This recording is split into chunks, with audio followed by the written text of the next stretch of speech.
statement? Yeah, sure. I mean, I don't know how many teams in the country can come back being down 10-0, but I know we're one of them. And we had the winning run on base in the 9th inning, and not that there's a moral victory there somewhere, but it just shows our toughness and shows our fight, and the ability to not get down and find a way to just still be extremely competitive. I thought that was some of the highest levels of compete I've seen from our guys. I'm very proud of how they fought. Totally different game after the top of the 3rd inning once we kind of regrouped. Unfortunate we couldn't stop the bleeding and allowed 8 runs to score in the top of the 3rd, but that's what happens when you give good teams extra outs. Somebody hits a grand slam or gets a big hit, and they certainly did that. And then, but the response that we had to it is what the takeaway is, and how we responded after getting knocked down like that, because that was that's about as big of a knockdown as you can handle in a game, getting down 10-0 after 3 innings. But what we did after that was just spectacular. So very proud of how we fought. Came up short, but I have a feeling that we'll see that same type of competitiveness tomorrow. And we've got a great opportunity tomorrow. Questions for Coach? What happened with Ethan Darden's start today? What do you think about it?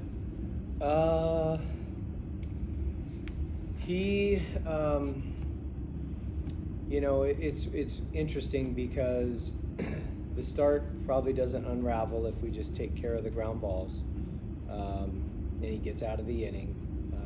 They're a good hitting team, and they got under some pitches, and you want to try to make a sinker guy, you got to elevate a sinker guy and try to get under the ball, and they did that a couple of times, and they took advantage of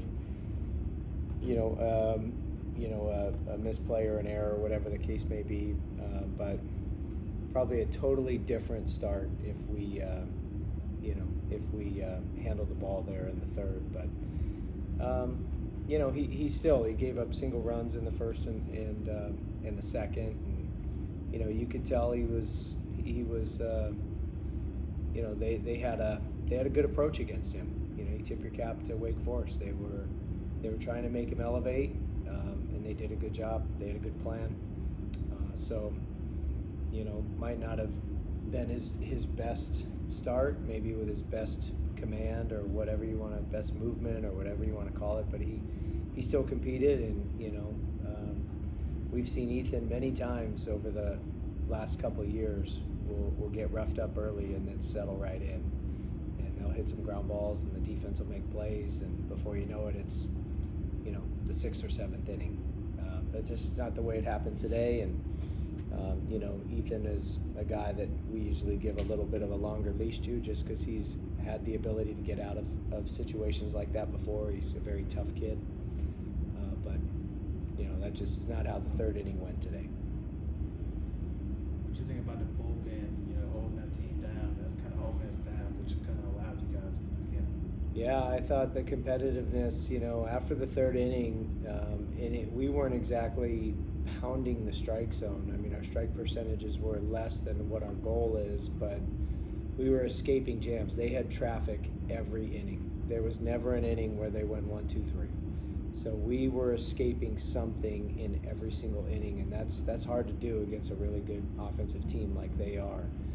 So to only give up 2 runs from the 4th inning on, and it was a wind knockdown, weird route type of ball that fell in to score those 2 runs, but we, just right there from making that a heck of a play there in right field to put a 0 up, and then then it's a tie game and then everything's different. But I thought the bullpen pitchers that came in, even though their strike percentages weren't as high as what Coach Bellinger wants or what we want as a team or a staff, I thought they competed to get out of those jams. That was the bright spot for sure.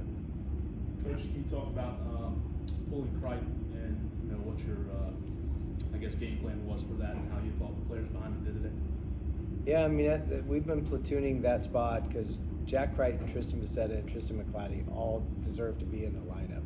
Those are those are the kind of the three guys that have, you know, been sharing time a bit, and you know, all three of them play the outfield. Mclatty can also play the infield.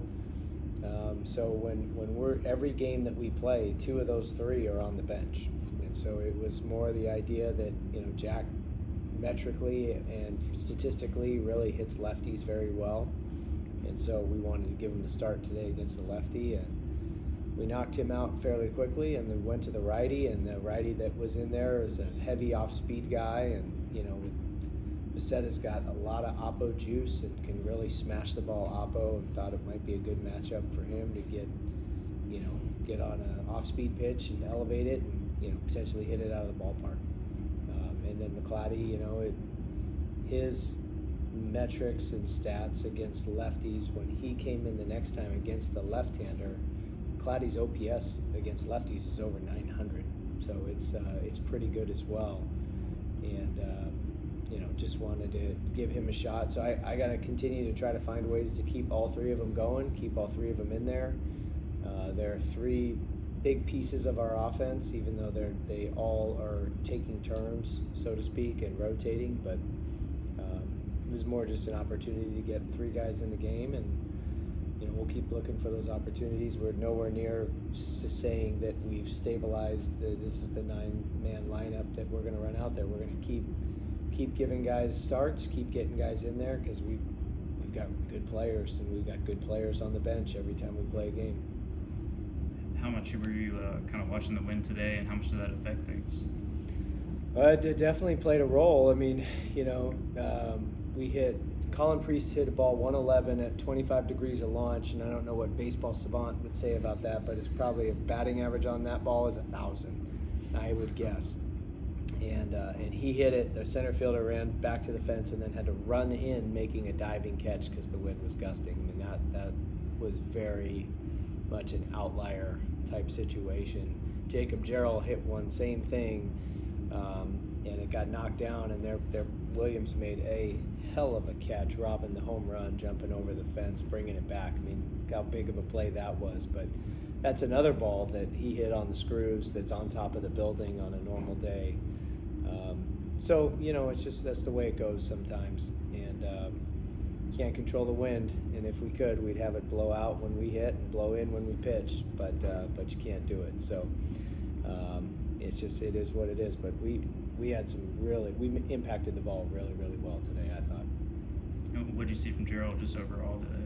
I thought he had an awesome approach. He was using the whole field, and, you know, when he's going backside and two-strike hitting like that, and the double he hit in the gap, and then what would have been a home run to right center, you know, he's dialed in. And then even in his last at-bat, the ball he hit foul, I mean, that was an absolute bullet. He hit it 112 miles an hour, and it obviously was a foul ball, but he turned around 95 on that pitch, and, you know, that's also hard to do, to get the head out on 95 like that and smash it. So really, really pleased and proud of him, and he's our hardest worker, one of the hardest working kids in college baseball. So anytime he has success, he's easy to cheer for. After, you know, kind of making a plea for the place to be packed this weekend, what do you think of the environment today? Awesome. Yeah, I thought it was you could tell people are back from spring break and you know, ready to go, and you know, obviously we wanted to keep cheering on you know, basketball and follow them through a deep run like last year. And, you know, Brad and the boys, just an incredible season.